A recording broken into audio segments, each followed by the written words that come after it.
Pittsburgh County Council, and welcome to our September 18th Lewisburg Town Council meeting. Okay, and we'll begin by having our roll call for clerk. Mayor Deal, Here. Councilman Dickerson, Here. Councilwoman Stewart, here, Councilwoman Stein, here, Councilwoman Wright, here, Councilman Clancy, Here. and Councilman Russell. Here. Thank you. And item number 2 is invocation, and Councilwoman Wright, would you give us our invitation, please? Stand with you. So the everlasting truth, God, we come to you once again, Lord, thank you for another day. Thank you, Lord, for the meeting, for those that have come out to help carry on the town meeting. Thank you, Lord, for everything you're doing for the town of Lewisburg and what you have yet to do for us and the county. Thank you for everything that's going on, the different projects that's going on. Let us remember, Lord, we are here voted on what the people want and not what we want ourselves. These and other blessings I ask in your most precious and holy name. Amen. Amen. I pledge allegiance to the flag of the United States of America and to the republic for which it stands, one nation, under God, indivisible, with liberty and justice for all.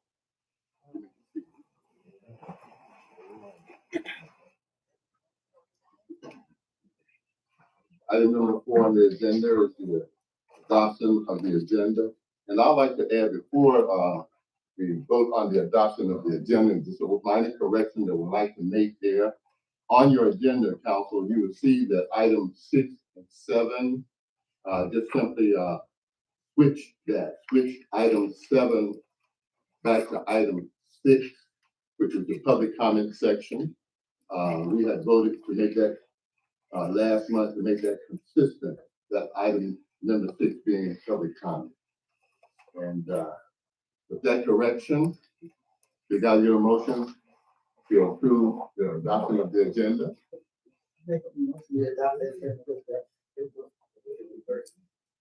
Second. Been moved and properly second that we adopt our agenda with the correction of just switching items 6 and 7. All in favor? Aye. All opposed? Item number 5, the approval of minutes. We have 2 sets of minutes that we'd like to ask for approval of, and they're the August 21st, 2023 regular meeting, as well as our September 8th, 2023 special call meeting. Could I get a vote? So moved. Been moved and properly second that we approve the minutes for both of those, the August 21st and the September 8th meeting. All in favor? Aye. All opposed? Item number 6, which is now the public comments section.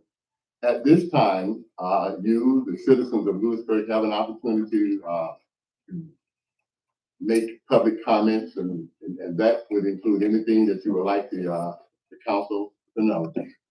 I would ask that you keep your comments at 3 minutes. Anyone have any comments that they would like to make to the council at this time? Yes, sir. Good evening.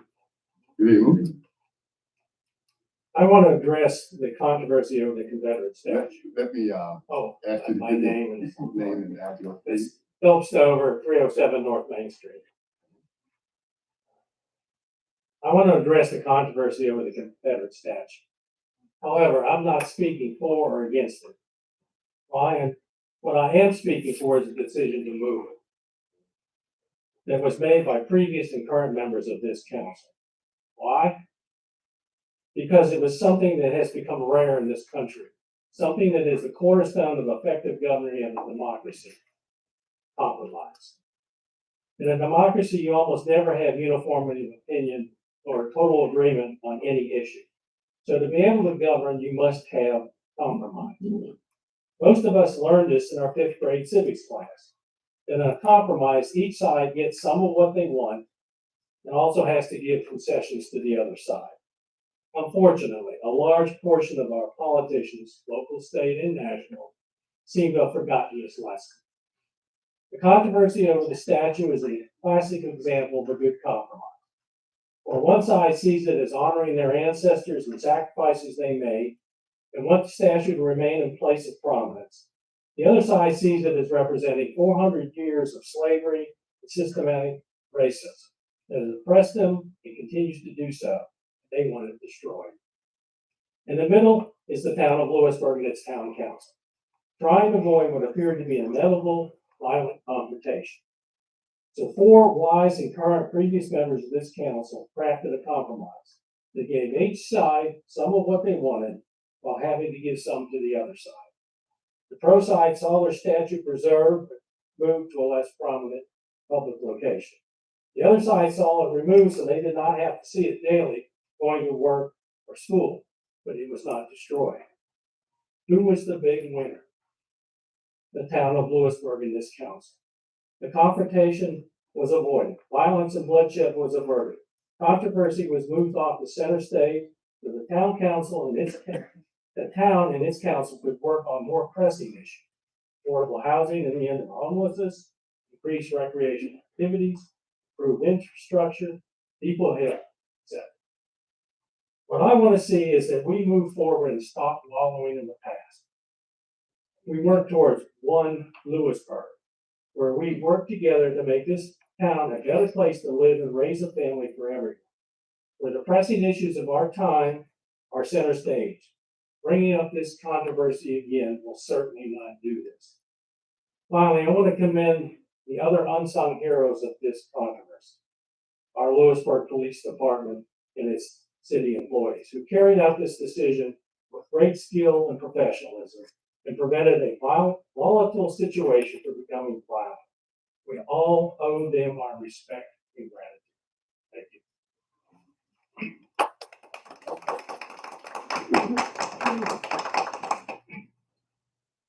Anyone else? That's okay. That's stepping over things. Be careful anyway. Don't break the other shoulder.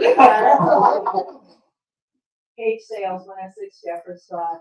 I want to thank you for opening up or closing up Main Street for Friday nights on the tar.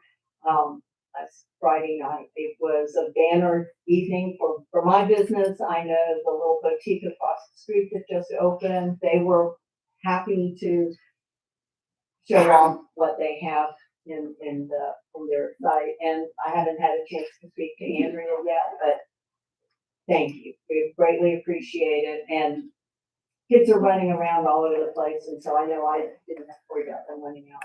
So thank you so much.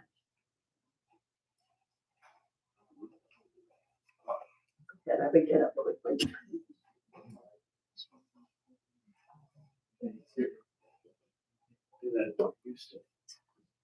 Bobby Cooper, 701 North Main Street. Right, I'm not crazy about these public comments at the beginning because we're trying to speak presumptively about what will be covered. But I want to address a couple of things real quickly. One is, there will be some public hearings that I'll be able to speak further. But I've just noticed a trend, and I want to address this. It seeps out into the open here, and some of us here say that I've witnessed it. I've witnessed it over the course of my many years of coming to these meetings, and it's increasing. Favorably, I'm glad to see these meetings be longer and more openly, where there's deliberation in public. We did not see that for many years. Most of my years here, it was all predefined once we got here, and it was a 15-minute meeting where everything was in the packet and signed off and done. Whereas here, there's actually deliberation and it's done in public, and I appreciate it. And some things I agree with and some things I'm not. But I also like that we're also doing things where we're going, where we're finding some common ground and conflict. Some things I'm involved in is our Lewisburg Historic District, the Old Town Lewisburg Christmas stores, do activities at the cemetery, as well as the theater. But one of the things that does concern me is I'm hearing in this where things are not all rosy, is I'm hearing a tone that is I'm hearing from Mayor Neal referring to things as my administration. You don't have an administration. You're a spokesperson on behalf of the town, but the town is managed by an administrator and the governing body of the council. The governing body is the majority. That's split. Sometimes they're one side, sometimes the other. You're not an administrator of the town, and that those decisions on a daily basis should be managed by the town administrator and not the mayor. That is not our form of governance.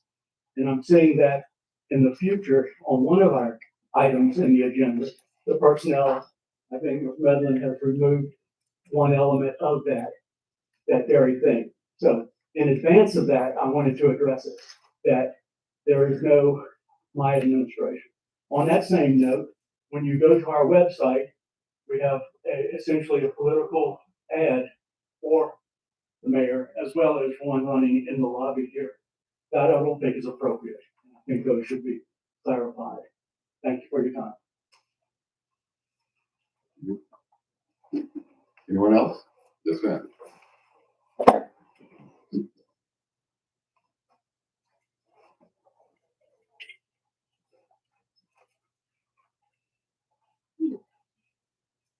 Natalie Peterson, 208 Wilder Street. All right, I am also addressing the mayor for his unprofessional, unthink radio show. In it, he, let's see, what's it called? Issues and answers. You said that you were with the 3 candidates running for town council. You didn't say 3 of them. So just in case other people don't realize, there are more candidates running than the 3 that the mayor had on his show, in which none of the other ones were invited. I am running, Mark Russell's rerunning, and Bobby Dickerson's rerunning. And I'm very disappointed in you for putting your agenda out there like that. That's it. Anyone else?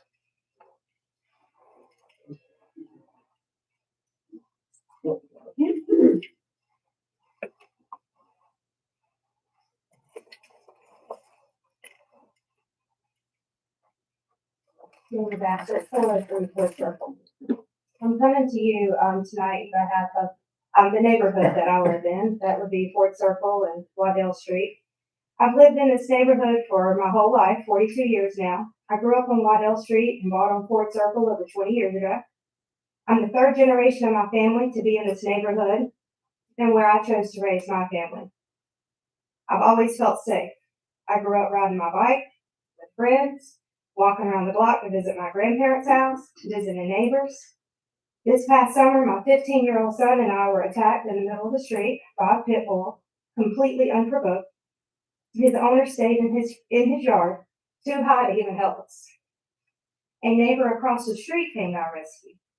There have been 3 dog attacks from this house and 1 across that we know of.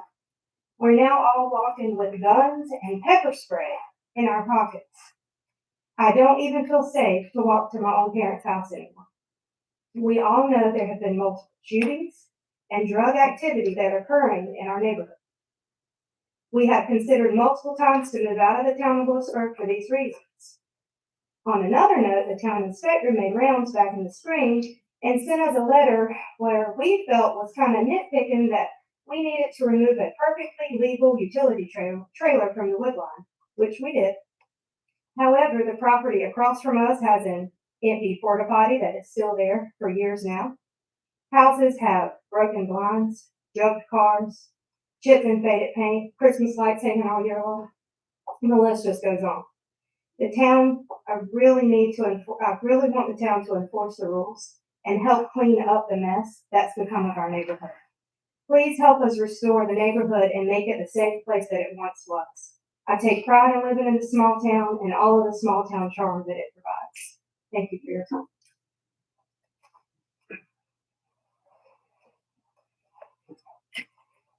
Yes, sir.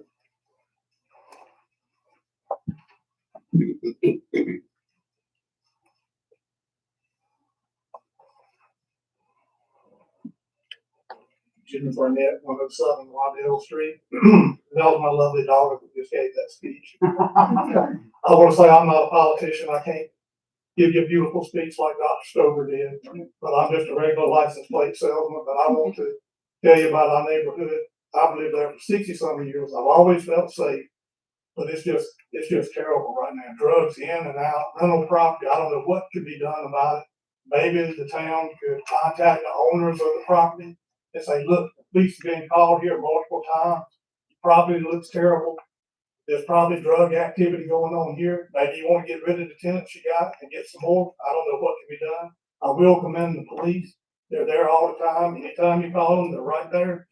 And I also want to commend the council and you, Mayor, for having the prayer and the pledge of allegiance. That's something that people forget nowadays.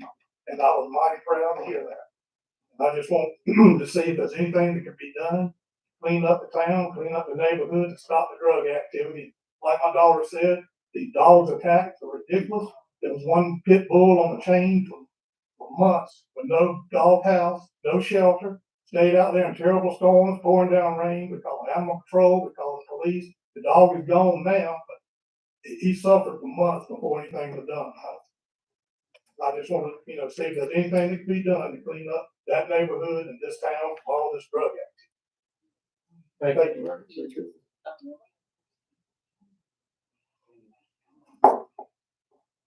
Yes, ma'am.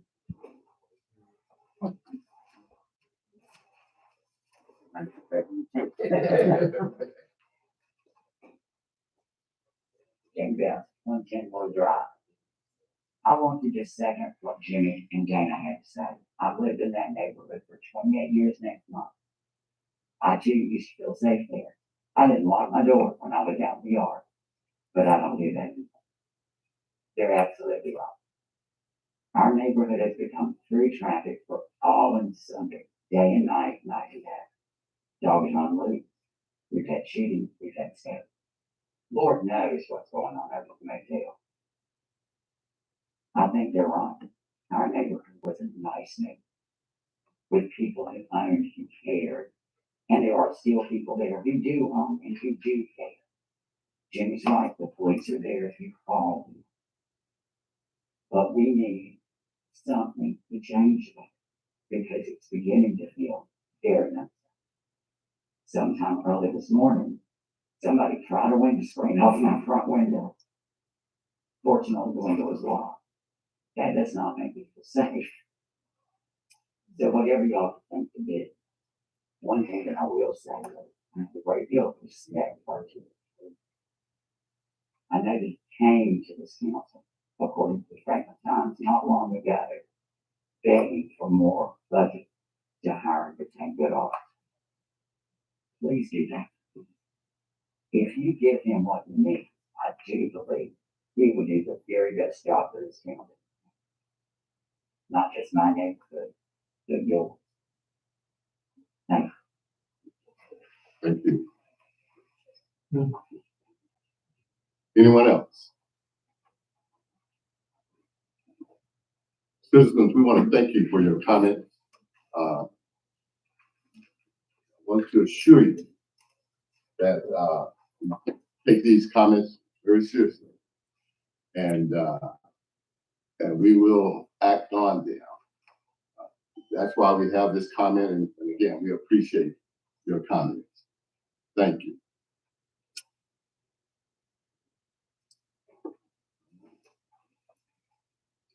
Item number 7, discussion to relocate council meetings to different venues. Council, just wanted to say that, we are growing, and it's obvious that the citizens are more interested now in the meetings that we have. And the capacity is becoming such that this room is overfilling, it's being filled to our capacity. And because of the limited capacity of this building and the more interest that the citizens are taking in our meetings, I think it's appropriate that we consider moving back to a larger venue. And in particular, moving back to the Carl Pennell Center. Now we have the system in place, sound system. We do have a video system as well, to accommodate, the citizens here and, you know, give them more room and, you know, not having a lot of citizens standing out in the lobby. So I ask you, council, and I'd like to make a motion toward that end, that we move our next meeting, beginning in our October meeting, to the Carl Cornell Training Center, and also instruct our wonderful technical crew to look at the feasibility of moving our sound system back over there as well. I make that motion, and I'd like to ask a second that we do so. Second. So you've heard the motion and properly second that we move our next meeting beginning in October back to the Carl Cornell Center. Question? Let me just say, I was specifically called out in the last council meeting, directly based off of, my hearing impairment. First off, a lot of you fortunately don't have to know what it's like to not be able to hear very well. With the lady that spoke last, I caught about 3 words she said. We have this great sound system, but it's only as good as the people that use it. Half the time, go back and watch the videos. People aren't using the microphones. Therefore, they're rendered moot at that point. I can hear you most of the time when you use your microphone. I can hear most people. The gentleman in the back spoke very loud and clear. That was great. But it's difficult. And I'm glad that you seem to know what I need best. But unfortunately, you don't always do. Anybody that has any sort of disability or impairment, some tend to suffer a lot more than others. And I just welcome anybody with any kind of impairment join this council and be told, yes, you're welcome. What do you need?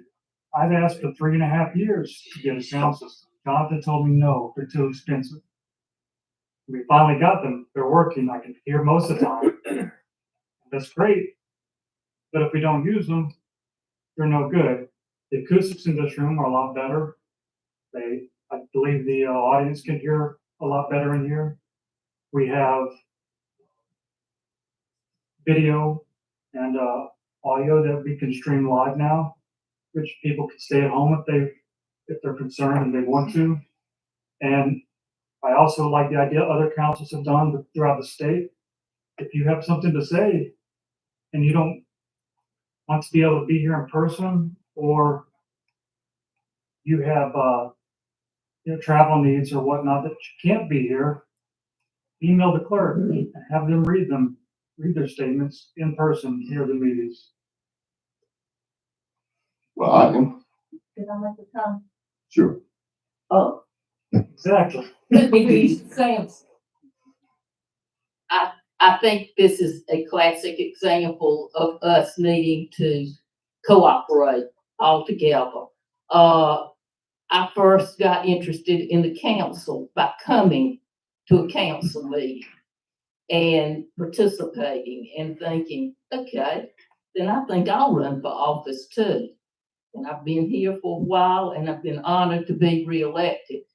And I think everybody cares about people's ability to hear. I've had people say that they in the audience can't hear. And so I think it's important for people to be able to come. It's something we need to encourage more than ever, that people participate in government by attending meetings, becoming educated, understand all things, and voting.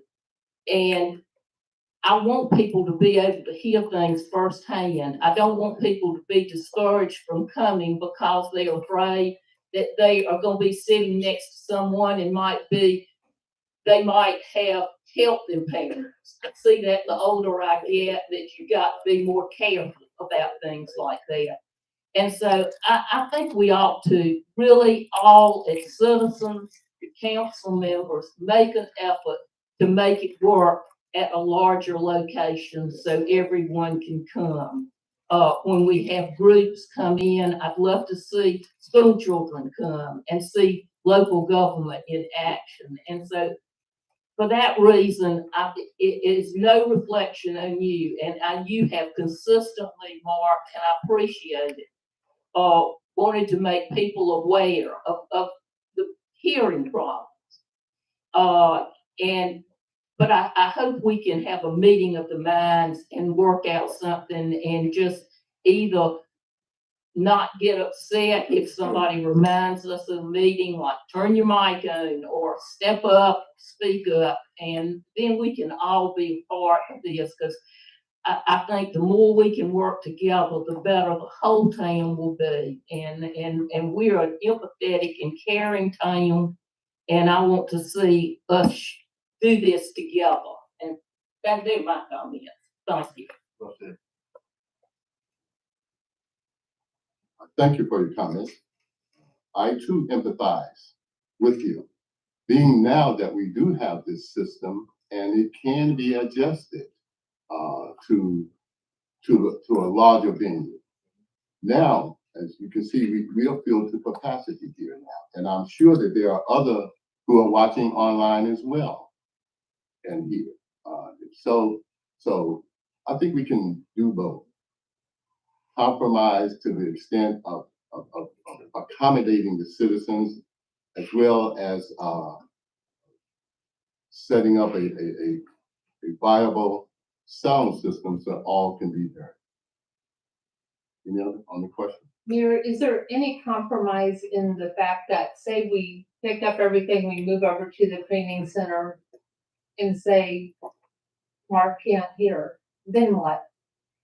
We will, that is why we have a very competent technical crew here now that is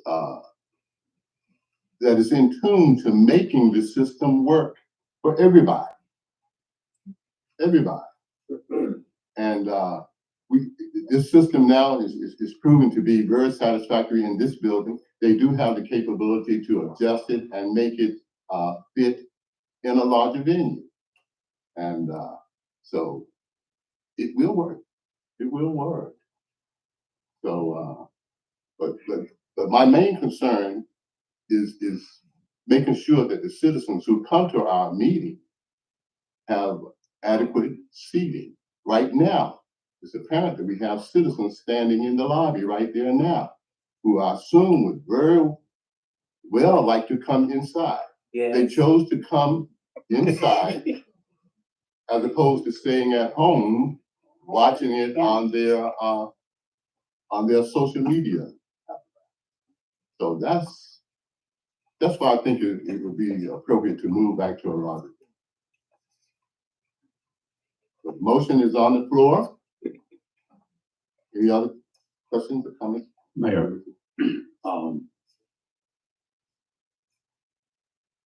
know we kicked this can down the road.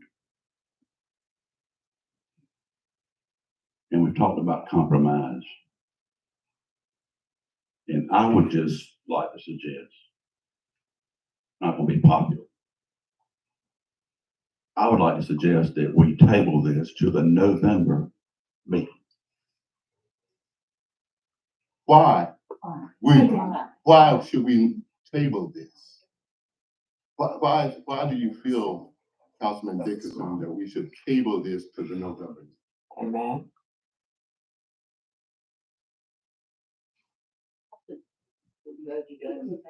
Personally, I would like to vote on it, I'm still on the board.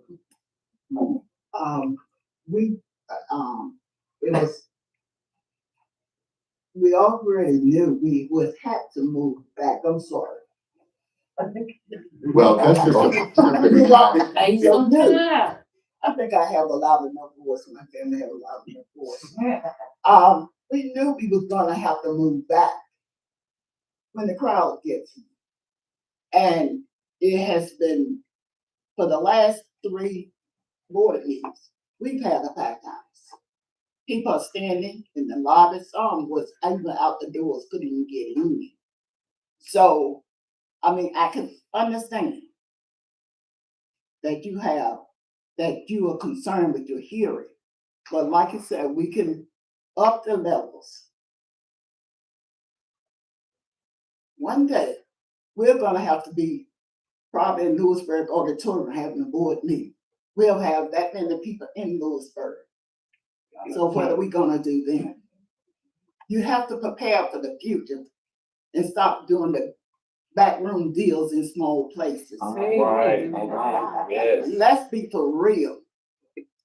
I have a handicap, but I don't let it flow that I'm gonna make everybody go along with me just because I can't do what you do or I can't do what you do.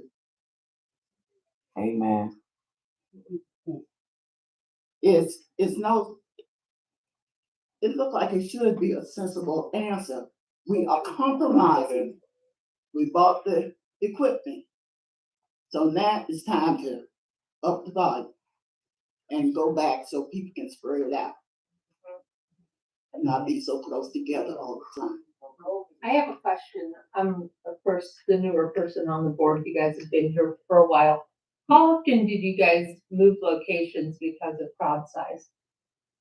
It never came up before, still, I think crowd, it was, we only started moving, I believe, with COVID.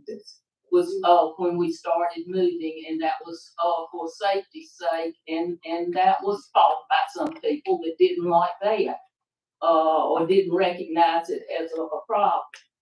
But, I'd like to call the questions if we've got a motion with a second on the floor before we handle anything else. So it's been moved and properly second that we move our meeting to the Paul Cornell Training Center. You've heard the question. All in favor of moving the town hall meetings to the Carl Purnell Center, along with instructing our technical crew to go and set up our sound system in such a way that it will be satisfactory in hearing for that venue. All in favor? Let it be known by the raising of your hand.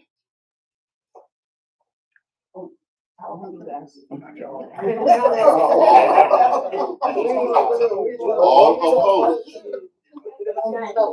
Y'all need to do y'all business and stop being. Ma'am, yeah. Stand. Stand.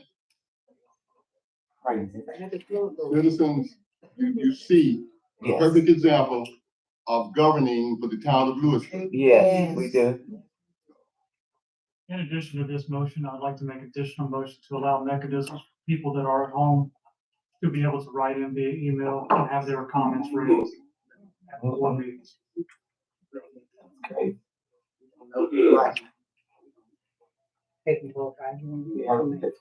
It could be anybody. sending an I email. would rather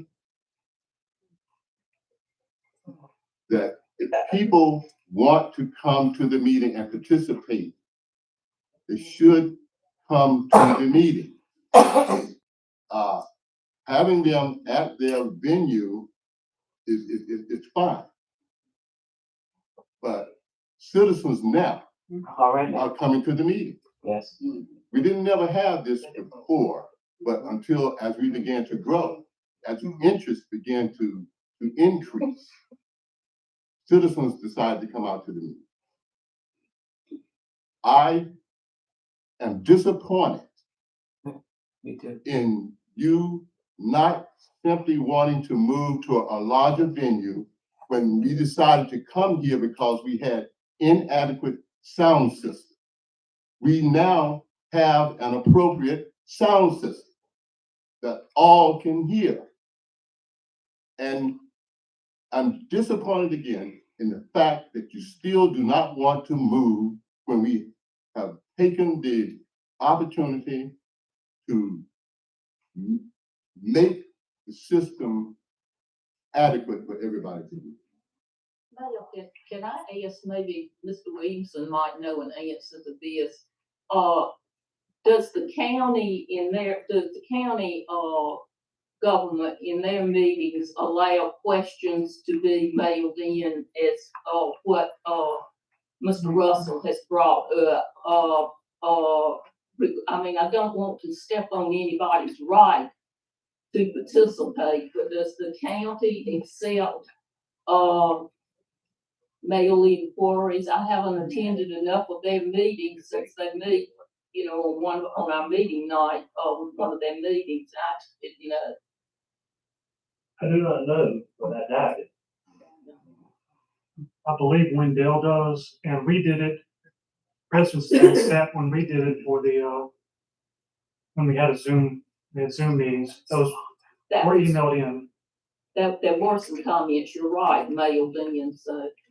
Would the same standards apply that they would have to email, they set a time for it to be, window so that the clerk can prepare them, but they'd still have to give their name, their address, and the clerk would read it. Very brief. Well, the same rule would apply, a 3-minute statement for the clerk to read during the meeting. Some people might not be able to come to the meeting. Now, That's why I'm asking a question.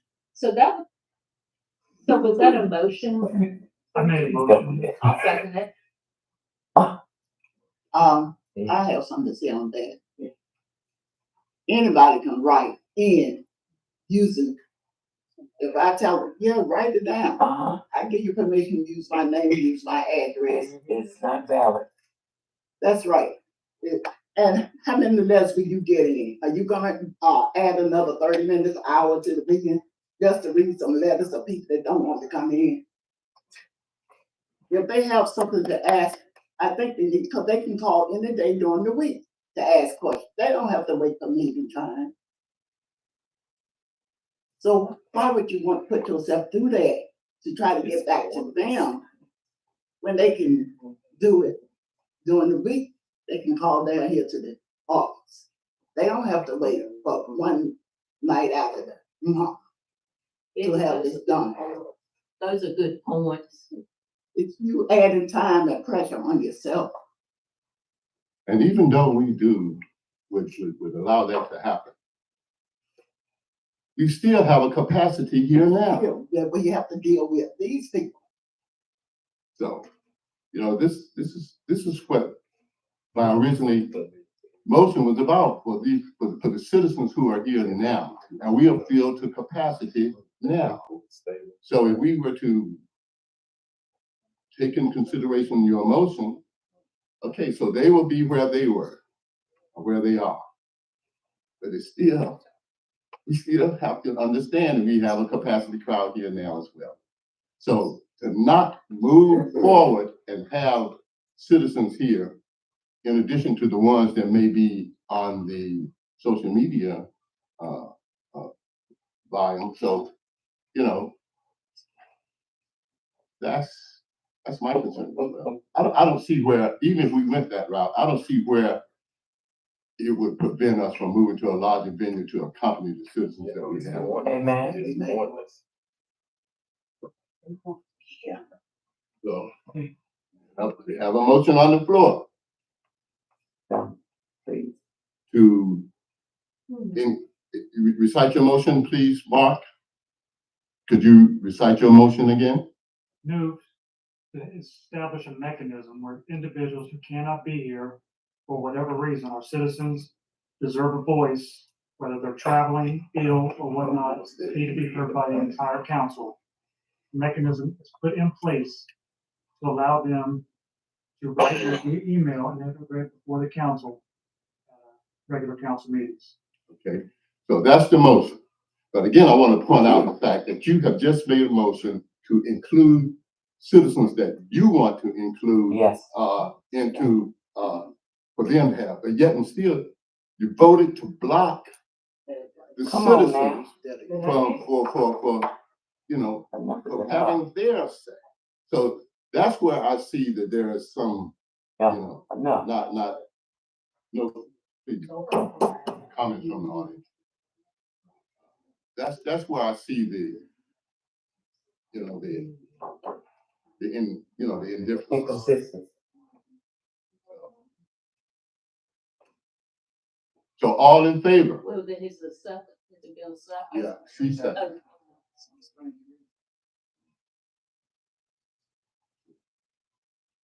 So, all in favor of including citizens at home to write in, to send their compliments, whether traveling or otherwise, to be heard. Let it be known by the raising of your hand. All opposed then? Yes. Thank you. Okay.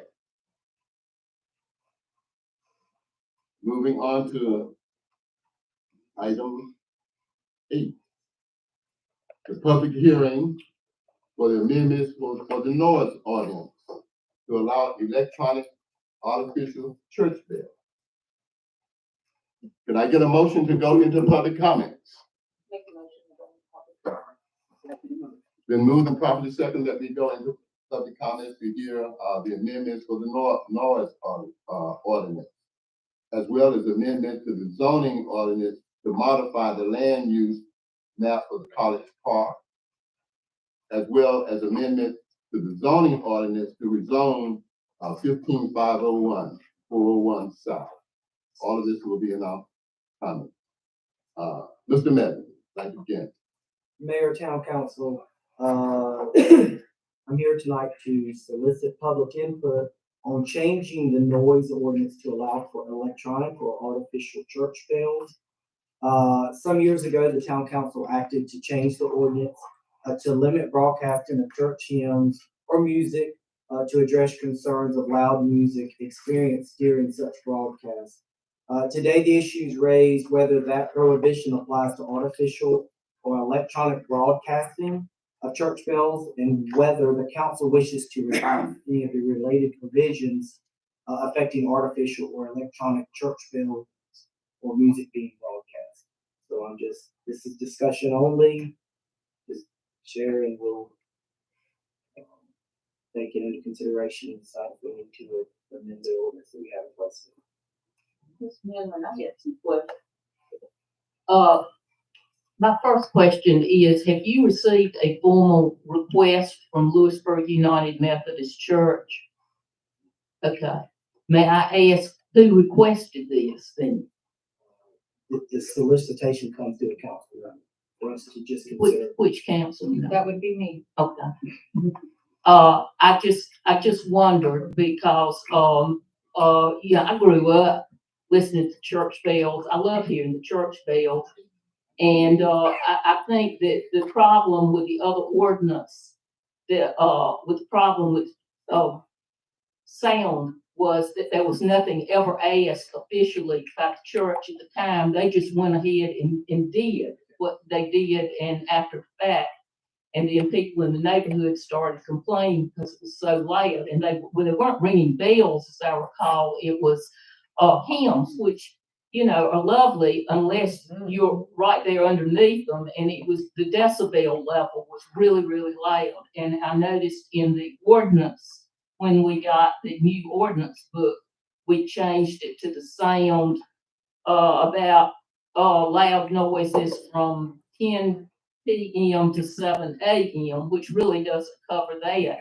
But, you know, to me, as long as it's the decibel level is at the decibel level of what, say, the regular church bell at the Baptist Church, Lewisburg Baptist Church, or the other churches that have real bells. I don't see that as a problem, but I think that we should have some communication with the church itself about what they propose and what not, because I'm not opposed to music. I like church music. I love church music. It's soothing. It's nice to hear when you walk around. But those are just some of my questions that I'd like to see some answers to before we take some sort of vote.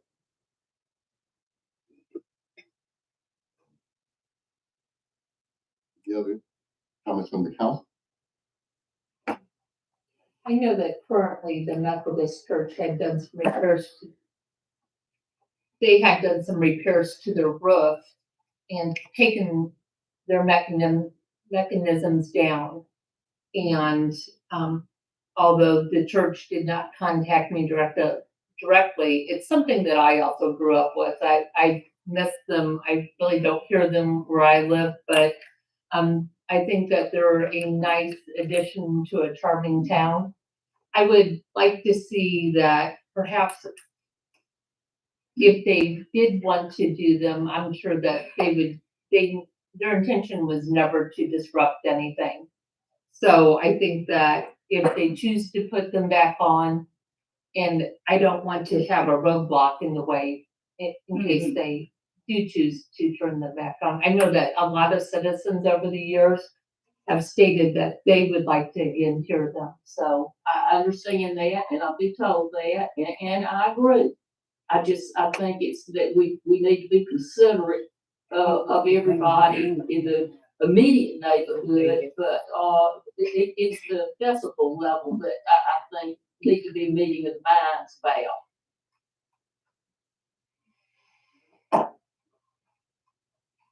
Question from the council. Okay. Any comments from the public? Yes, sir. We should have to start the clock. Oh. You go ahead. We can have the minutes I'm losing getting up there.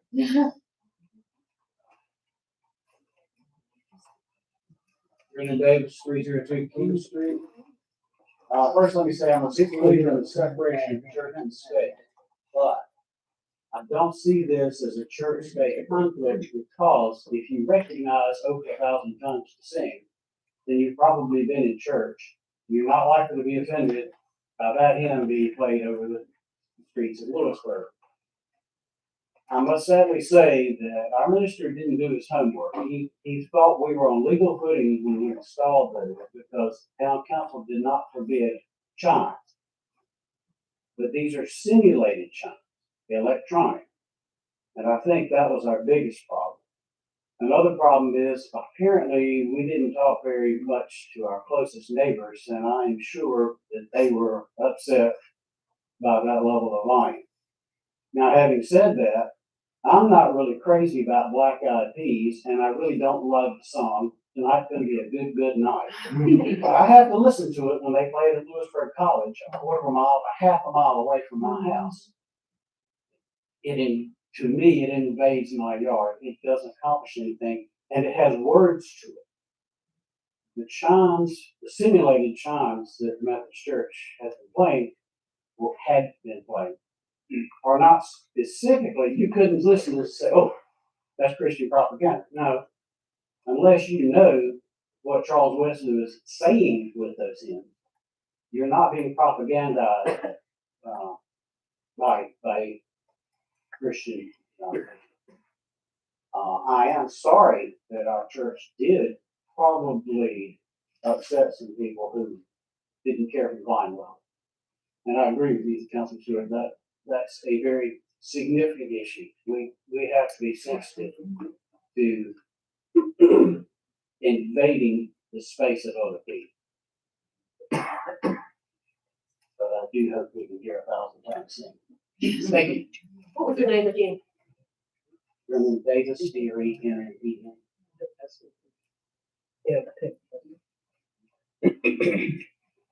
Any other comments from the public? Just one article. Phillips over 307. I don't think that's on. How's that? Okay. I'm not speaking officially to the church, but I have been actively involved in these discussions. And we thoroughly recognize that we were a little inconsiderate to some of our neighbors. And we have talked about not only lowering the decibel, but also shielding some of the speakers so they're not blasting into our neighbors' yards. And we certainly would be very amenable to having that in the order.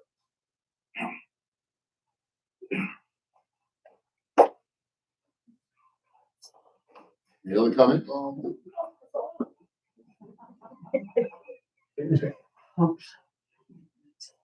Bobby Cooper, 701 North Main.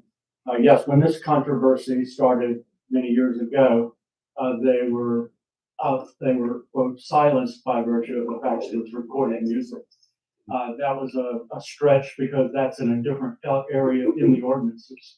That is a First Amendment thing. It is not, you're not allowed to silence church bells. And while these are simulated, they are still church bells. Yes, they could have been, and we heard comments about compromise. There should have been a compromise years ago when they were silenced for pointing, shielding them, changing the decibel level. Those were offered, but they were silenced nonetheless. So this is an opportunity to have that available again. And that's just part, you're downtown Raleigh and you hear this. So in a small town like this, we should certainly be hearing church bells. And we have ordinances in place with these straight pipes, Carolina stuff, that's not being dealt with. Those church bells got silenced. I think that needs to be amended as quickly as possible. Thank you. I'd like to say something. It seems to me. Yeah, could you give you a name? Yes. Yes. Mr. Edgerton, 40 Fallen Oak Road, Lewisburg, North Carolina. So, got a church up here on Main Street. They're playing their music too loud. Am I understanding that correctly? Is that not right? Yeah. That's what they said? It's blaring the neighbors? Well, the gentleman just told you, they're gonna turn it down. Does that not solve the problem? Or do you want to stop it altogether? Well, that's what they did before. Okay. They did That was years ago. Yeah. So it's, So we're I mean, I'm new to this game. Y'all help me out. I just want to know, the gentleman, both of them said the same thing, that they might have overstated their bounds when they installed the equipment in there. Okay, so now we're gonna turn it down. Are we good with that? Or we still need to make a motion? Okay, This is public hearing. yes, okay. Did I miss something? No. Okay, then I think the problem's been solved. She's making the motion to bring the church bell back.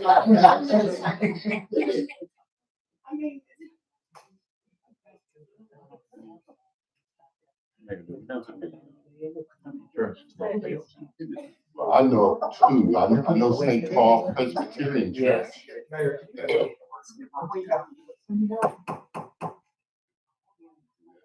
Quiet a little bit, please. Thank you. Yeah, St. Paul Presbyterian Church also have chimes. I do not know if theirs are recorded as the Methodist is. However, I do know that when the Methodist Church ceased theirs, St. Paul Presbyterian did the same at that time as well.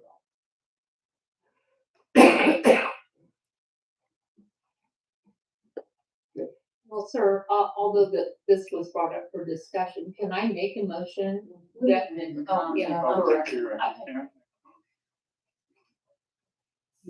Since I think the only one here who was on the council at that time, I'd like to correct one comment made from the public. The council was never appraised of any efforts by the Methodist Church for compromise. I think things could have been worked at years ago, but as a point of record, there was no offers of trying to compromise about anything at that time. And so, and it has been left this way. So now.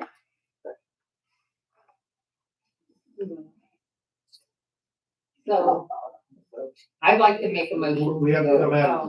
Well, yeah. He's got to get out of the room. We'll wait. Any other comments on that? Comments from the council on that? Move to item B. Item B is the amendment to the zoning ordinance to modify the land use map for College Park. Mr. Callahan. Good evening, Mayor, council members. The first thing we have before us is a modification to the previously approved, PDD known as College Park up here off Main. This board previously approved it. And when owner got into doing research due to some wetland issues, and concern from the Division of Water Resources, there had to be some minor modifications to the plan, and the modifications in essence result in the loss of one lot. There is an increase in open space from 7 acres to 9.85. And just as a reminder, the open space is space that cannot be developed. And that's not just now, that's now and in the future. And the entrance remains unchanged. What you see riding by are stating what was approved. We do have Paul, Umana, and Alan Jolly with Marriott Group to answer any questions. But this does carry, recommendation. I did take it before the planning board. It carried, unanimous.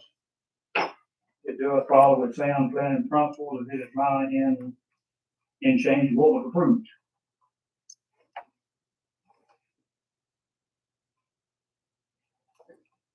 Any questions for Mr. Callahan from the council? I do think you do have a before and after picture that shows the amount of changes.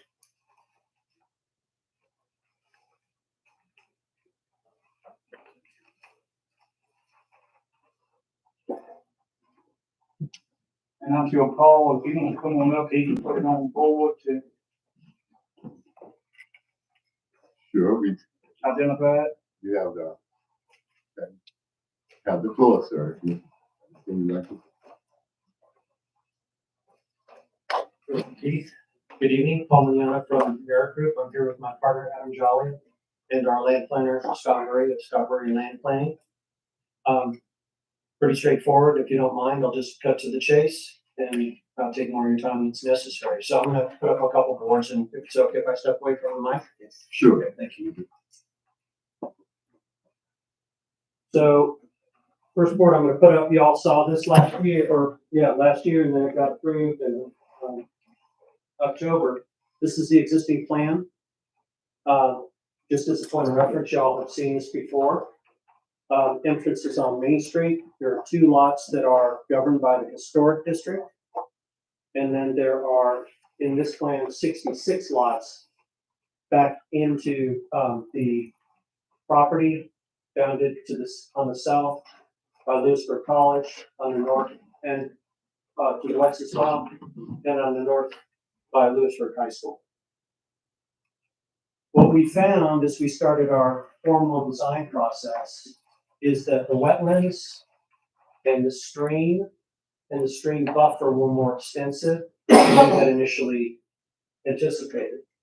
So with Scott Murray's help, we took those jurisdictional decisions by North Carolina Department of Water Resources that handles that for the Army Corps of Engineers, and we modified it so that we would do 3 things. We would minimize the impact on wetlands. We would be able to avoid the streams and stream buffers. And we realigned some of the streets and the lots so that, oh, I'm sorry, thank you, sorry about that. So I'm gonna go back through that real quick. We have an obligation by law to avoid wetlands. Second threshold is to minimize the impact, and the third is to mitigate. So there's a little bit of mitigation, but very little. You can see the areas that were identified as wetlands. They're kind of this hashed area. We had a stream down here and over here. And then this is a buffer, which is required by law, which is not a buildable area. So what we did is we left everything from the historic district to Main Street unchanged. So these lots are the same as they were before. You drive by on Main Street, you will not see any difference. We redistributed the lots to avoid the wetlands, the streams, and the stream buffers. The last thing that we had to do is that it's unlawful to build stormwater management control measures on wetlands. So those got moved to the west, which forced this road to rotate counterclockwise and become more north-south. And then we redistributed the lots through here, and so we lost some in here. One of the byproducts of Scott's plan that he worked on with Adam was that we did have homes in here that if you were to drive in, you would have seen the backyards. And as you drive through on this plan, you will be exposed just to front yards. So we went from 68 total lots to 67. We redistributed them, realigned the street grid, and we preserved Pocket Park and the elements on North Main Street. That's it. Thank you.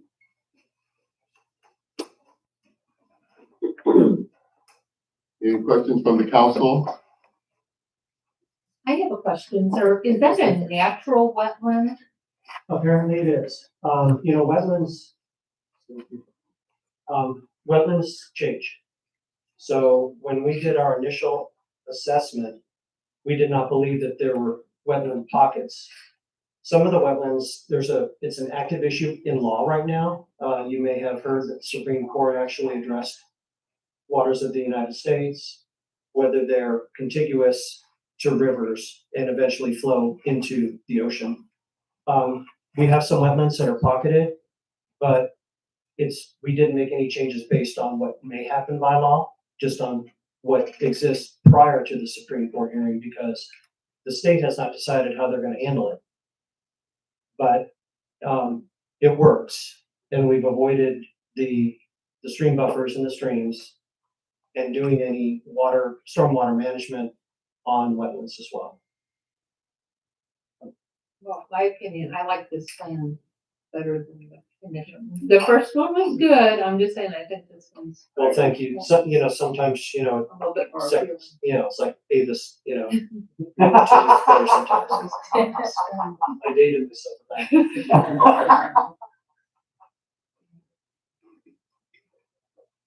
Any questions from the public as it relates to this?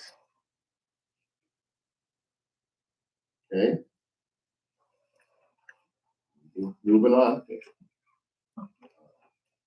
Item C. And this part is the amendment to the zoning ordinance to rezone 1501 US Highway 401 South to the Special Highway Overlay District, the Agriculture Residential District. Mr. Callahan, can you explain that? Board, the applicant is seeking to rezone this property at 1501 Highway 401 South and Special Highway Overlay District to Agriculture. You've got a picture of the property. It is being used as a residential property and maintained consistent with AR zoning. There is some issue whether it may not should have been zoned to start with, but that's in the past, not before. Mm-hmm. But the property is part of Lewisburg.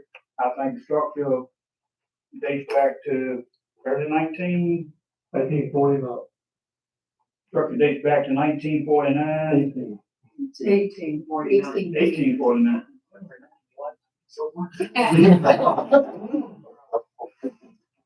Something over 9. But it does meet with sound planning principle as this property is being used based with AR zoning, and I think the zoning should be reflective of the use.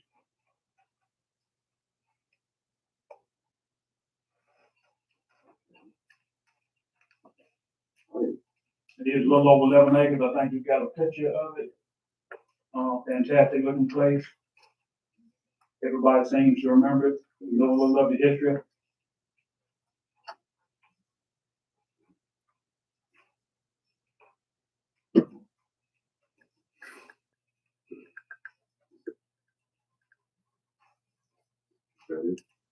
Yes, sir. All right, any questions for Mr. Callahan as relates to that from the council? Okay. Any questions from the public on this as well? If not, thank you, Callahan. Okay. Now, could I get a motion to end the public hearing? Second. It's been moved and properly second that we end our public hearing. All in favor? Aye. All opposed? Now, couple of items in here that we need a motion to pass. Is that correct? No, it will be, item number 9 will Okay, be B, and number 10 will be C. Item number 9, adoption of the map amendment to the zoning ordinance for College Park Plan Development. Mr. Callahan.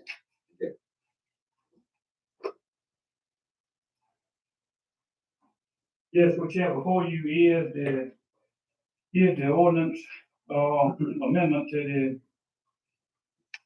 the town of Lewisburg zoning map for College Park as described earlier. We referenced the parcel and the reason for the adoption of the ordinance amendment.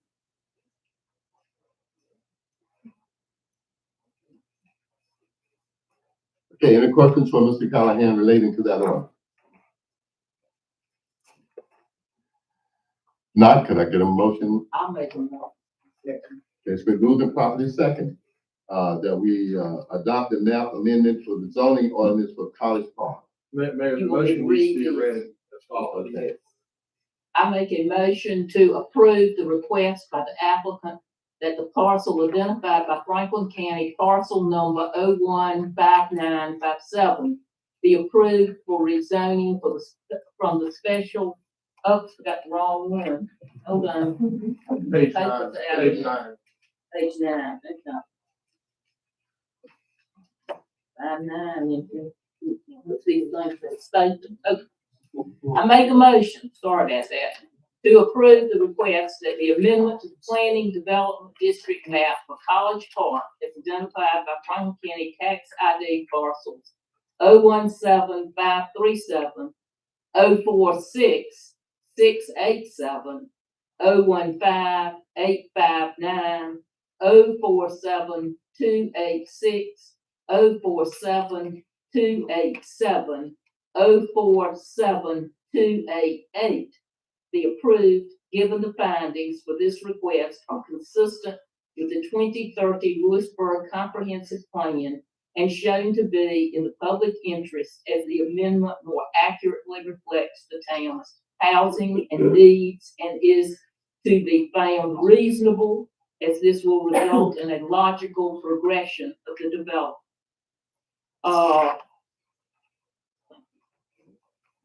Heard the motion, second. It's been moved and properly second that we adopt this, as read in the motion. All in favor? Aye. All opposed? Okay, item number 10, adoption of the map amendment to the zoning ordinance for 1501 US Highway 401 south from the Special Highway Overlay District to Agricultural Residential District. Yes. But this ordinance, we will be, the board will be rezoning 11.73 acres up and down special highway overlay to agricultural residential.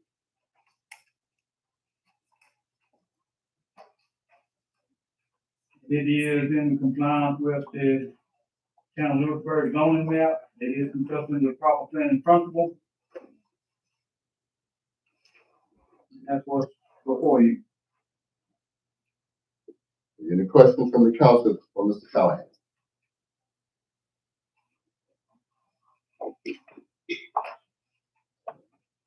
Not, did I get a motion?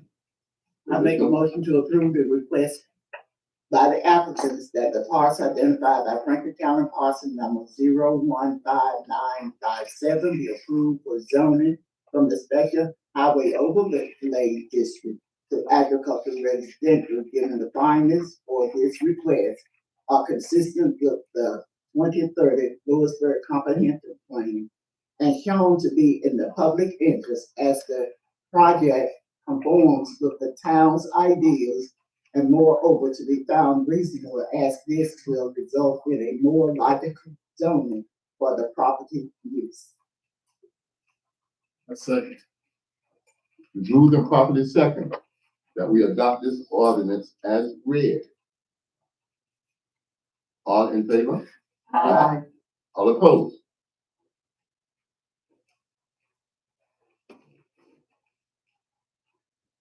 Thank you. Next item on the agenda is adoption of the ordinance amending chapter 12, food trucks, modifying the provision for the fees and permit period. Mr. Mayor.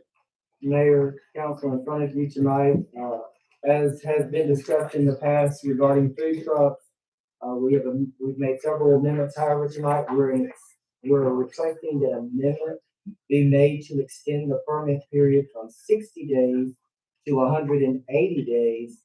And this request for amendment also exempts all non-town owned sites from the permit period. These changes reflect changes to the ordinance based on previously received vote. Any questions from the council?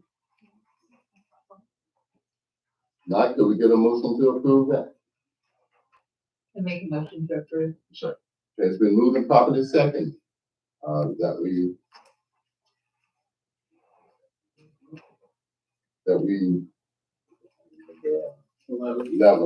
for the adoption of the ordinance amending the food truck, chapter 12, food trucks, modifying the provisions and fees for permit period. All in favor?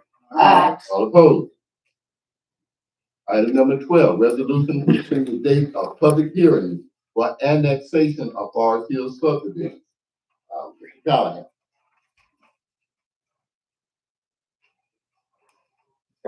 Yes, Town Council, what we have before us is the second step in the annexation of the Forest Hill subdivision. Last month, you actually could accept this petition of the annexation and directing the town clerk to issue a certificate of sufficiency, that is to make sure that it met all the criteria. This town clerk has done that, you got a copy of it. What we have is a resolution setting the date for the public hearing at our next meeting, which is going to be on October 16th at 7:30. Any questions from Mr. Callahan relating to that? Now, can we get a motion to approve on that? So moved. It's been moved and properly second that we, move here with the, resolution fixing the date for public hearings for the annexation of the Forest Hill subdivision. All in favor? Aye. All opposed?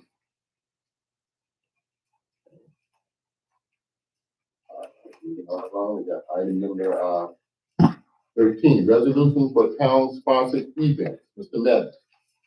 Mayor, town council, in front of you tonight, I'm requesting that you approve and adopt the above mentioned town sponsored event resolution.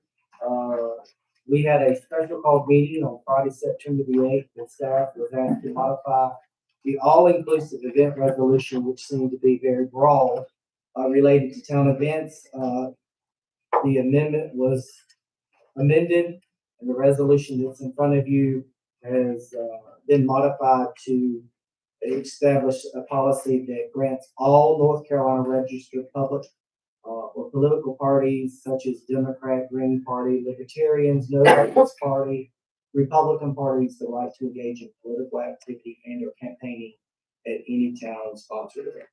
So I'm asking that you make a motion to approve and adopt this resolution. Any questions from Mr. Medley regarding that? And most of the resolution actually went to our attorney. I just like to comment that I think this is a better resolution, and I thank Ms. Clancy for pointing that out and for us all working through it. There's been a motion to approve. So moved. Been moved and properly second that we approve the resolution for the town-sponsored events. All in favor? Aye. All opposed? Item number 14, adoption of resolutions for the personnel policy. Mr. Bennett. Mayor, Town Council, in front of you tonight is a resolution to adopt a personnel policy. As you will remember, the town contracted with the MAPS group out of Cary to update our salary and personnel policy for the town. The last time the policy was updated in 2002, included in the packet was a copy of the policy recommendations and the actual personnel policy for your review. The policy updates included several recommendations that would move the town forward in a positive direction. One of the recommendations that I wanted to mention that I actually sent out to you all showed there was an item number 13 that mentioned council manager, council mayor form of government compared to manager council form of government. The MAPS group recommended that we go to the manager council form of government. I actually removed that from this actual recommendation at this time, just for the fact that it takes a lot more paperwork and it's a little more entailed. So I wanted you to be aware of those recommendations that I was asking for that recommendation to be added. So that would be recommendation number 13. Some of the actual recommendations that were recommended, we have actually moved forward with already. And that was the implementation of the public services director's position. That position was reclassified several months ago, and that position is actually posted. And the other thing, a couple of the other things mentioned was it was requested that we go from a calendar date to an anniversary date related to appraisals, and we were moving forward with that. So those are some of the changes that were mentioned. I wanted to mention too as well. Do you have any questions? Mr. Medlin, one of the recommendations was that we need to update our financial software perhaps so that we can have a different base for time cards and things like that. Have we looked into what that would entail? So we actually have worked with our current provider to go in that direction.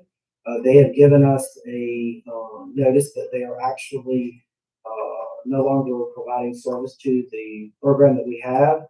And Ruben was actually working to ensure that we could get some new software.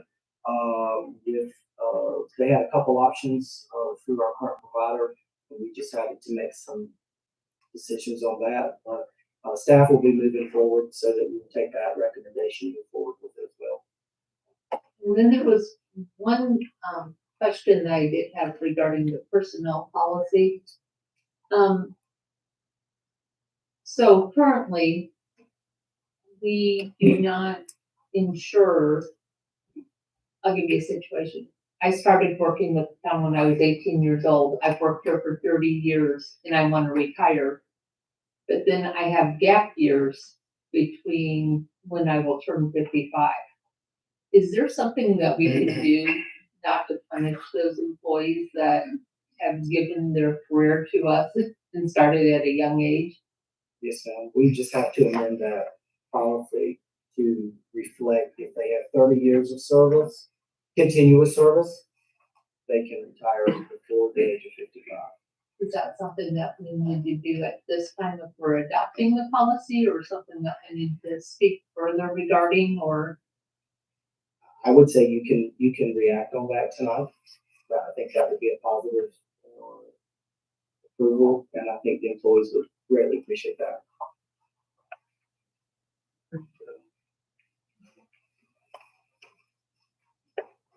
That might be good.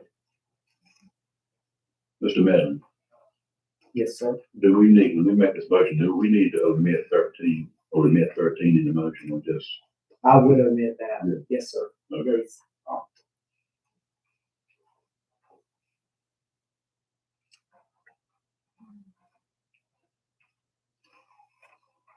Mr. Mellon, do you recall what we? I'm sure that I haven't discussed that with you prior to now. I think it's on page 27. That's where it starts talking about insurance. Employee benefits. All right, I don't mean to hold this up. Yes. I just thought that it was something important. It is, it's on page 27 under retiree health insurance. Yes. It says employees who retire under the provisions of the North Carolina Local Government Employees Retirement System at age 55 or older shall be eligible for health insurance benefits from the town as follows. So we would just need to amend that to, with 30 years of continuous service. I think that we shouldn't punish employees for coming to us during their youth. And when they sorry they don't get insurance, unless they want to stay, that's fine. Just a minute. Other than that, I like the idea that we're proceeding with the software. I think that's something that will benefit us. Is that a motion? So the motion needs to be that we're omitting number 13. I'll make a motion that we're omitting number 13 from the suggestion in that we are changing the personnel policy to let it reflect 30 years of service to the town. You've heard the motion. Second. Heard the motion that we amend the personnel policy to omit item number 13 in that, as well as second part. The second part is that after 30 years of service, Retiree health as a insurance. retiree, you'll be able to get your health benefits instead of having, that's your situation. Moving properly second. All in favor? Aye. Opposed?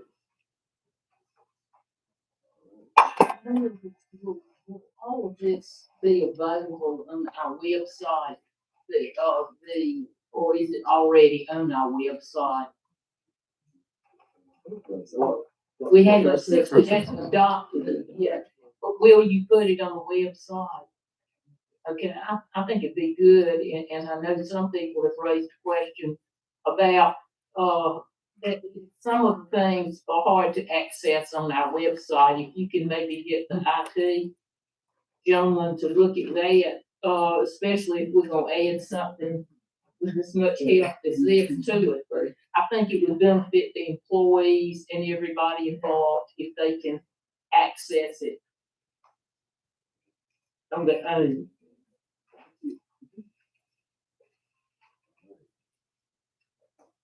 Vote on the, you can vote. Yeah, that's okay. Item number 15, resolution to declare surplus property.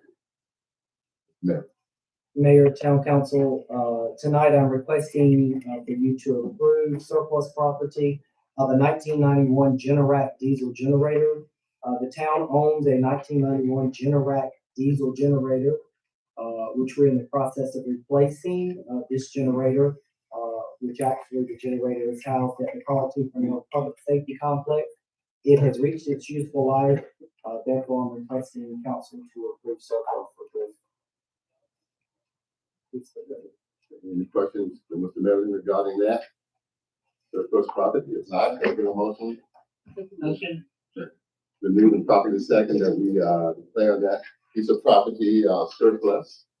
All in favor? Aye. Opposed? Item number 16, administrative report. Mayor, Town Council, attached you will find your August financial statements for the town of Lewisburg. The revisions to the contract related to Depot Hill prepared by the construction attorney will be submitted back to Oakley Collier for review within the week. The fall funding application will be submitted by October the 2nd. This is related to the 2 remaining rotor tubes that need to be replaced at the sewer plant. Development in and around town continues. As you can see, individual sites being constructed. In phase 1 of the Green Hill subdivision, we should be seeing homes constructed in the next couple of months. Construction plans for Forest Hills have been approved, and Lewisburg Falls is working on its construction. As you all are aware, Reuben Carden, our finance director, has resigned, and his last day will be September the 19th, and that is tomorrow. And I'd like to thank Reuben for his his work and hard efforts that he has done here. The position of finance director has been posting, and we're working to fill all the open positions. As we get candidates in, we review, and if they're worthy to come in, we'll do it. And one last thing, I'd like to mention that James is still here. James, would you stand up? James is our new IT guy. I'd like to welcome him and let you know who you have. Thank you, James. Hi, everyone. Item number 17 was the mayor's report here, and a couple of things I'd like to mention. I attended our 9/11 ceremony put on by our fire department, honoring our first responders in honor of 9/11, which is happened 22 years ago now, generation. And that still is they put on a very good ceremony. We thanked all of our first responders, and that is a historical day that will rival the day of infamy, Pearl Harbor Day, the assassination of President Kennedy. That is something that will really live in the memories. All of us can really point to that one moment where we were when those planes hit the Twin Towers. So the fire department did a very wonderful job in remembrance of our first responders, and I was honored to be among them. I also attended an award banquet called the Walk Worthy Awards, which was awards that given to citizens who have contributed a lot to their community effort over a number of years. I was among one of the recipients, along with Miss Rosanelle Eaton, who was awarded that award posthumously, and her daughter, Miss Rosanelle, Miss Lamenta Eaton, accepted it on her behalf. Dr. Felicia Hardy was another recipient, as well as Ms. Dolly Burwell, a resident and a longtime person who works with various communities in Franklin, Vance, and Warren County. I would also, going forward, I'm proposing to put together an ad hoc committee of 11 citizens that will address affordable housing here in Lewisburg. And any citizen who want to participate on that committee can let myself know. They can either let the town clerk know, or as well the town administrator if they want to serve on. And that committee is an advisory committee. It's giving input from the citizens on how we can work with the affordable housing situation here in Franklin County, Lewisburg specifically. And this is an issue that is growing, that is not unique here in Lewisburg, but it's a problem that is growing with every town, city in North Carolina, as well as the nation. So I think citizen input on that issue will be very helpful. And it's 11-member committee. And if you want to participate, let me know. Just give the information, your name to the town clerk and town administrator, and they'll pass it on to me. Hopefully we could get that set up by October 9th and begin to receive some ideas going forward. That's my report. Okay. The next is item 18, police and fire report. Okay. Yes, that's coming up. Okay. That's coming up right now. That's not. Oh, okay. Okay. He's in here somewhere. Stay. Item 18, police and fire report. Chief.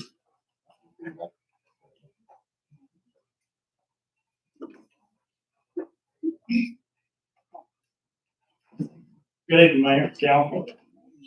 This is your September 2023 police report for the month.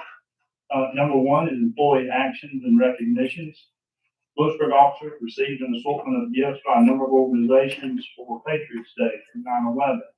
Gifts were brought to the office by Carly Seeds, Lewisburg Healthcare, Rehab, and Parish Chapel Baptist Church. Number two is recruiting and retention. There was no activity there. Number three is the community tip for the month. A young mother took to Facebook this past month and gave an account of a suspicious interaction that she had with a gentleman at Walmart. Both stated that the strange man was following her and her daughter in the store and it made her feel very uncomfortable. This post drew out a number of other people who gave similar stories of suspicious men at Walmart. So because of this, the safety tips will involve shopping and pocketbook safety. Wherever you shop, stay alert and stay in tune to your surroundings. Park in well-lit areas and avoid dark places or areas hidden by trees and shrubbery. Have your keys in hand prior to exiting the store. Don't overload yourself with documents. Avoid displaying large amounts of cash and paying at the register. Carry your purse close to your body with a firm grip, not dangling from the strap. Avoid leaving it in the shopping cart, your purse in the shopping cart while you're shopping. We've had a number of incidents over the years of ladies who will leave their pocketbook in the little front section there and step away and someone will walk by and take through the purse and take something out of it. And if you think someone is following you, walk toward an open area of the store and where other people are around and then call the police. Just remember that criminals always look for the easy opportunities and then report these incidents immediately. Number four is complaints against officers and the findings. I reported an arrest to you last month that occurred on July the 29th. It resulted in the use of force incident where the officers had stopped an individual for a traffic violation. It was determined he was wanted for probation misconduct and he was also driving impaired. The driver gave him a false name and physically resisted the arrest. Brief scuffle ensued and it resulted in cuts and scrapes and bruises to the officers and to the suspect. A portion of this scuffle was captured on video by the passenger in the vehicle and it was posted on Facebook. All use of force incidents are reviewed by me personally, and I had already conducted a review before I was made aware of the Facebook video. I watched the video, concluded that use of force was reasonable and appropriate. I received a letter from an individual stating he was the father of the individual that we arrested. An independent review, the father felt like we had used excessive force on his son. So we had an independent review of this incident from a police executive from another larger agency, viewed the video and determined the same thing we did, that force was reasonable and necessary for this. In fact, it was pointed out in the review that the officers used the least amount of force necessary for it. Number five is use of force in vehicle pursuits. There were none for the month. Number six is operations and notable investigation. You have a list there. I'm just going to highlight three major incidents for the last month. Number one happened on August the 29th. Officers responded to an armed robbery at MGM Sweepstakes. The suspect was identified and quickly arrested after the incident. Thankfully, there were no injuries reported. And again, the perpetrator was captured. On September the 8th, officers responded to a vehicle collision where two utility poles were struck on South Main Street and power was out for a large portion of time. The driver was transported from the scene with injuries, and it was discovered later that he was also suffering from gunshot wounds. Through our investigation, it was determined that the shooting happened on Cooper Street. We do have warrants outstanding for one individual connected to this incident, and the case is still under investigation. And on September the 13th at 3:15 a.m. in the morning, officers responded to a gunshot victim at 102 Lloyd Drive. The victim was deceased upon our arrival. The shooter was arrested at the scene and has been charged with murder in this case. Number seven is the budget summary. We're 17% of the way through the fiscal year. 22% of the fiscal year 2023-2024 operating budget has been encumbered as of August the 31st.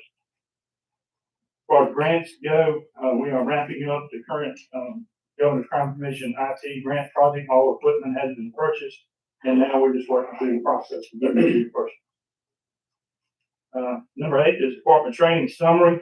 Officers have received training in the following areas: cover ball, body camera implementation, juvenile justice law, physical confrontations, and radar operations. Community outreach and special events. I just want to take a minute to, in this section, to remember a man who protected this community for a number of years. On September the 12th, staff attended the funeral service for one of our own, Lewisburg police officer, Percy Jack Edward Williams Jr., affectionately known to many of us as Big Percy. Percy became a Lewisburg police officer in 1970, according to his personnel file, and he was a police officer for 20 years in Lewisburg. I know he later worked as a bailiff in Frank County Courthouse for over 15 years. He was a pretty large man who was pretty intimidating stature, and he had a voice to match it. But yet he was still known as a gentle giant. He was very much a gentleman. The service was well attended, and it demonstrated that he was deeply loved by his family and friends, and well respected by his peers. We appreciate his contributions to not only our profession, but to our community. Number 10 is a special request. Number of citations for the month of August was 130. And also the police department will have a staff meeting on October the 2nd at 5:30 at the Operations Center. In the beginning, we'll have a brief swearing in ceremony for one of our new officers, Dre Richardson. We intended to have this here tonight, but his mother couldn't make it. She's coming up from Huntsville, Alabama, to see her son's born, and so we'd like to make accommodations for that. But we want to invite you, council, mayor, Sean, and hopefully you can be there again October 2nd at 5:30. We'll have the ceremony first, and then we'll, go ahead and excuse all attendees, and we'll have our full staff meetings after that. That's it. The monthly statutory tax. I do want to say, Ms. Pine and council, mayor, thank you for addressing the 30-year rule. That has been, in my time here, arbitrarily used. And from a department head who's going to be dealing with a number of retirements coming up, I'm glad you cleaned this up. I'm glad you decided to fix a glaring problem. Thank you. Chief, Yes, ma'am. can I ask you something? It was very troubling to hear people, in the, Lloyd Drive neighborhood and, Waddell and, that area talk about problems in their neighborhood. And I was so glad to hear how responsive you are. Is there any way that you could find money or whatever, or grants to maybe try to have some neighborhood meetings? I don't feel like that they're the only neighborhood in town. Probably every neighborhood in town has some issues, and or any tips that you could give the officers that might help you as well as help them feel more secure. That's just something for you and your officers to battle around. But I think you do an outstanding job. But if it's something with rental property that people can do, as was mentioned, I think it would be a very good public service. Absolutely. We've been willing to partner with any neighborhood association that wants to start something like this. We've tried this a couple of times over the years of my time here. And it always starts out well attended. And then after a few months into it, it's only the police officer showing up to these meetings. So it almost has to be an organic thing that the community wants to put together. It has to be driven by the community. Certainly we will be that, and we will support it. Could I address that? I'm Martha Miller and I live on Water Drive. So if we want to get some kind of community organizations and work on that, maybe we'd appreciate it. Absolutely. We will. And another thing, you said on something else, one of the biggest problems with I see, a lot of the rental properties, as you say, particularly where the landlords, if they don't do a very good job of managing the property, oftentimes, they leave for us to manage. We're not in the property one. township, we should put that requirement back. So I think those ordinances should be looked at. Again, I would welcome it. That's a good thought. Yeah. Um, Thank you. Okay, the fire department, sir?